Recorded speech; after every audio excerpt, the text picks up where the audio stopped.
ನಮಸ್ಕಾರ. ನಾನು ಸುಂದರ್.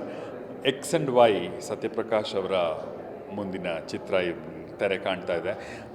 ತುಂಬ ಆಂಟಿಸಿಪೇಷನ್ ಇರುವಂಥ ಸಿನಿಮಾ. ಯಾಕೆ ಅಂದರೆ ಫ್ರಮ್ ದ ಮೇಕಿಂಗ್ ದೃಷ್ಟಿಯಿಂದ ಇರ್ಬೋದು, ಕತೆ ಕಂಟೆಂಟ್ ದೃಷ್ಟಿಯಿಂದ ಇರ್ಬೋದು, ಹೀಗೆಲ್ಲವೂ ಬೇರೆ ಥರ ವಿನೂತನವಾದ ಪ್ರಯತ್ನವನ್ನು ಸತ್ಯಪ್ರಕಾಶ್ ಅವರು ಪ್ರತಿ ಸಿನಿಮಾದಲ್ಲೂ ಮಾಡ್ತಾ ಬಂದಿದ್ದಾರೆ. ಅವ್ರದ್ದು ರಾಮರೇ ಒಂದಲ್ಲ ಎರಡಲ್ಲ, ಮ್ಯಾನ್ ಆಫ್ ದ ಮ್ಯಾಚ್, ಹೀಗೆ ಅವರು ಬೇರೆ ಜನರು, ಬೇರೆ ಟೋಟಲಿ ಬೇರೆ ಯೋಚನೆಗಳು ಇಟ್ಕೊಂಡ ಕಥಾವಸ್ತುನೇ ಅವರು ಆರಿಸ್ಕೋತಾ ಬಂದಿದ್ದಾರೆ.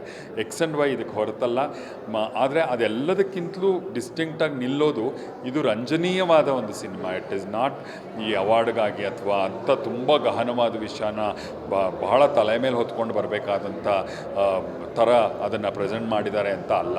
ತುಂಬ ರಂಜನೀಯವಾಗಿ ಕಚಗುಳಿ ಇಡುವಂಥ ಹಾಸ್ಯ ಸನ್ನಿವೇಶಗಳು ಮತ್ತು ತುಂಬ ನ್ಯಾಚುರಲ್ ಆದ ಪರ್ಫಾರ್ಮೆನ್ಸಸ್ಸು.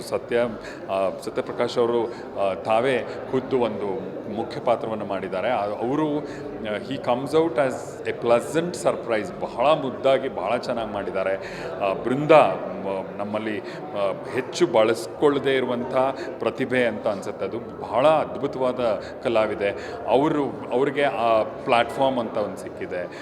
ಅಥರ್ವ ತುಂಬ ಇಂಟೆನ್ಸ್ ಆಗಿ ಮಾಡುವಂಥ ಈ ಪಾತ್ರ, ಅಥರ್ವ ಅವ್ರು ಮಾಡಿರೋ ಪಾತ್ರ ಮಾಡೋದು ಸುಲಭ ಅಲ್ಲ. ಅದನ್ನು ಬಹಳ ಸಮರ್ಥವಾಗಿ ನಿಭಾಯಿಸಿದ್ದಾರೆ. ಮ್ಯೂಸಿಕ್ಕು ಬಹಳ ಫ್ರೆಶ್ ಆದ ಮ್ಯೂಸಿಕ್ಕು, ಹೊಸ ಮ್ಯೂಸಿಕ್ ಡೈರೆಕ್ಟರು. ಹಾಡುಗಳೆಲ್ಲ ಬಹಳ ಚೆನ್ನಾಗಿದೆ.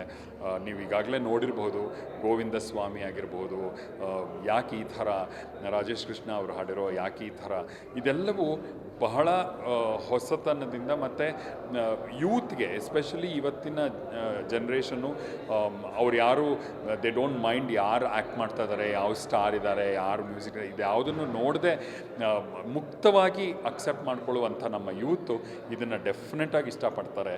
We only hope that it will reach.